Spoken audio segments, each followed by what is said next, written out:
Well, key word this week is stewardship, and it's there are so many ways, I guess, of expressing stewardship. Obviously, for us as Christians, the first thing would be telling the good news and living it. But there's so many more aspects to that. I'm just going to go down a couple of tracks. I had a few thoughts about stewardship. We at school, our science teachers teach about evolution, and they work their way through the bones and the tools and the Australopithecus and Levkis man and all those things that seem like some irrefutable proof that we have evolved. And I think what we have to do is say, okay, that might be some sort of scientific truth out there, but we're not going to lose sight of the idea that we're created by God. And if we're created by God, then we have a responsibility to ensure that God's creation is treated the right way. And that's where the stewardship thing comes in, that we are stewards of our own creations and the creation of the whole world.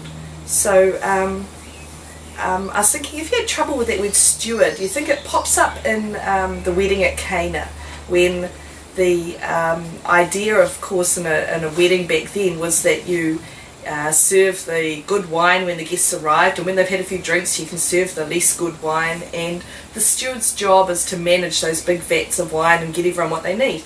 Now, at that particular wedding, steward's disaster, they ran out of wine. And that's when Jesus did his little intervention and perplexed everyone by providing the best wine last.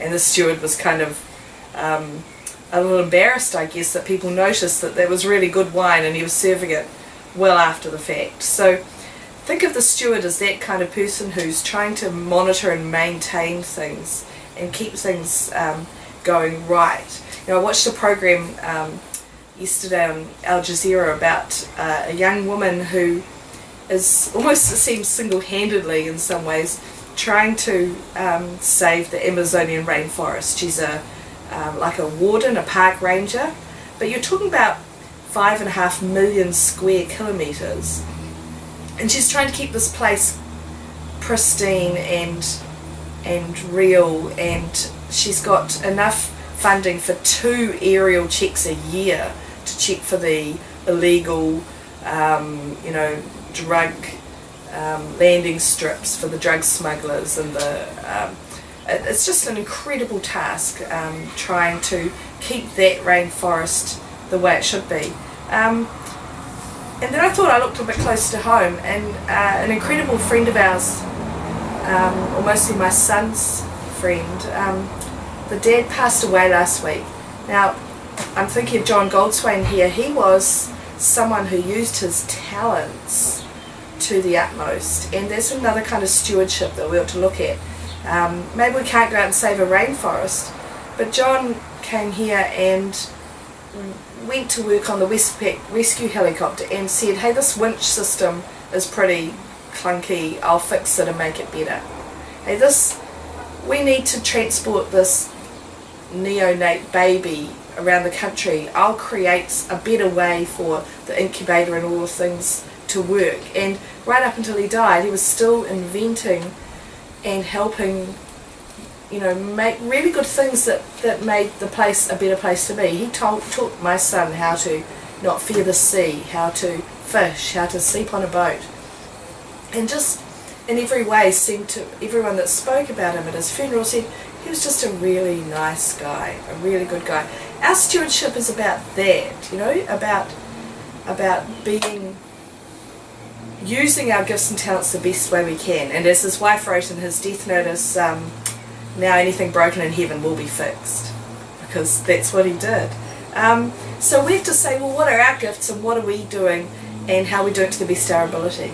We have to look at things a little further than our own personal, little window. What about justice and peace? Maybe instead of watching CNN news, watch Al Jazeera. It's got a kind of Arabic sounding name, but it's the most neutral news you're going to find out there right now. And They will show different sides of a story. They'll show biased sides, but they'll show all the sides that they can. And we should be more aware of all the sides and the issues that we see on TV, whether it's, should Palestine be its own nation? Should it get nation status? Should, when is the Great Australian Apology actually going to do something for the Aborigines? Have you watched Wadija, the first movie made in Saudi Arabia? And you really should. It's a pretty amazing little movie. Great, great for kids even. So where are your talents? Are they reaching out and helping to make this world a better world? So it could be the ecology way, it could be the justice and peace way, it could be spreading the good news, it could be just doing a damn fine job in your own backyard like John Goldswain has. But think about, if you're doing a good job, you're pleasing your, the boss, whoever you work for. Think of God as the boss that kind of wants to be pleased, the boss that's out there saying, I gave them all these things, all these talents, all these gifts, what are they doing with them? So stewardship's about making sure you use what you've got. My friend Nettie, Antoinette said she's running a half marathon. I'm like, oh God, why would you want to run a half marathon? But she's running a half marathon to raise money for a couple of nephews with cystic fibrosis. So, wow, that's a whole different way of seeing why she's running a half marathon, and it's pretty incredible.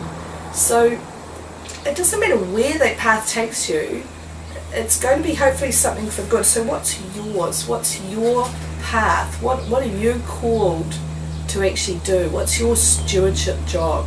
What are you a steward of? Those are questions you've got to ask yourself. You can't just kick back and let everyone else do it. What are you going to do? And I think just to finish, John that passed away, his son stood up, and this is how my son explains it, that they were sitting out with their friends, just coming to terms with the fact of the dad passing, and his son stood up and said, well, the captain's left the ship, but he's left a pretty good map. And that's what God's given us. He's given us a map to follow, so choose the path you're going to follow and get on with it and be the steward of something that makes this world a better place. Go for it.